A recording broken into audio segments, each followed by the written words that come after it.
வணக்கம் நண்பர்களே, இன்றைக்கி கொத்தமல்லி நடவு முதல் அறுவடை வரைக்கும் பார்த்துடலாம் வாங்க. 3/4 அடி அளவில் பார்த்திங்கன்னா பார் எடுத்துக்கலாங்க. பார் எடுத்துகிட்டு நம்ம பாத்தியாக பிரிச்சுக்கலாங்க.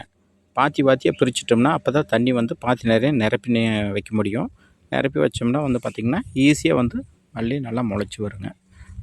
அழகாக வருங்க. பாத்தியாக இந்த அளவுக்கு பிரித்து எடுத்துடணும்.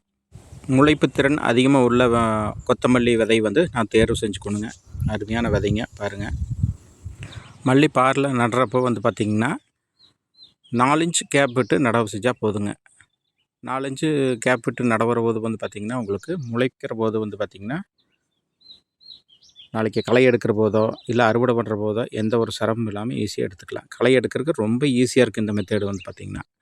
மல்லி இந்தளவுக்கு கேப் விட்டு நடவுற போது பார்த்திங்கன்னா வளர்ச்சி சூப்பராக இருக்குங்க. அந்த வளர்ந்து வர்ற போது பார்த்திங்கன்னா மல்லியில் பழுப்பே வராதுங்க.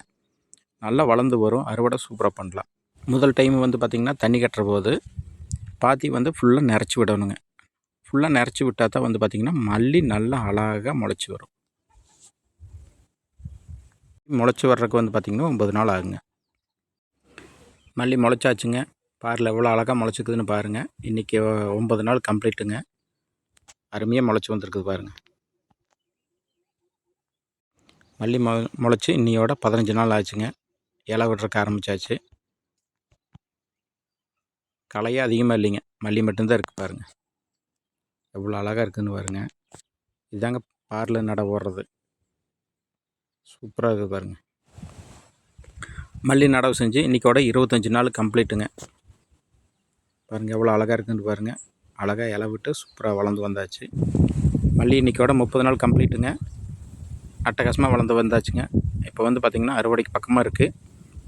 மல்லியோட முழு வளர்ச்சி பார்த்திங்கன்னா 40 நாளுங்க. அது 40 நாள் கம்ப்ளீட் ஆகிற போது நம்ம அறுவடை பண்ணிடலாங்க. எவ்வளோ சூப்பராக இருக்குதுன்னு பாருங்கள்.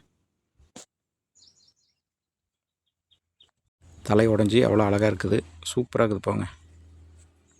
இந்த மல்லி வளர்ச்சிக்கு பார்த்திங்கன்னா இயற்கை உரம் மட்டும்தான் கொடுத்துருக்கு. செயற்கை உரம் எதுவுமே கொடுக்கல. மாட்டு சாணம் மட்டும்தான் கொடுத்துருக்கு. இன்னையோட பார்த்திங்கன்னா 40 நாள் கம்ப்ளீட்டுங்க. அறுவடைக்கு தயாருங்க. அறுவடை பண்ணிடலாங்க. இன்றைக்கி முறையாக சந்தைக்கு அறுவடை பண்ணிகிட்ருக்கேன். நீங்களே பாருங்கள். எல்லாம் பார்த்திங்கன்னா வேரோடு எடுப்பாங்க. நான் அறுத்து தான் எடுக்கிறேன். அந்தளவுக்கு மல்லி வளர்ந்து வந்திருக்கு. இதுக்கு காரணம் பார்த்திங்கன்னா ஆட்டு சாணம், மாட்டு சாணம் தான். வேறு எதுவுமே இல்லை. அருமையான வளர்ச்சி. மல்லி அவ்வளோ அழகாக இருக்குதுன்னு பாருங்கள். அறுவடை பண்ணியாச்சுங்க. சந்தைக்கு கிளம்பியாச்சு. அடுத்த வீடியோவில் சந்திக்கலாம். ஓகே, நன்றி, பாய்.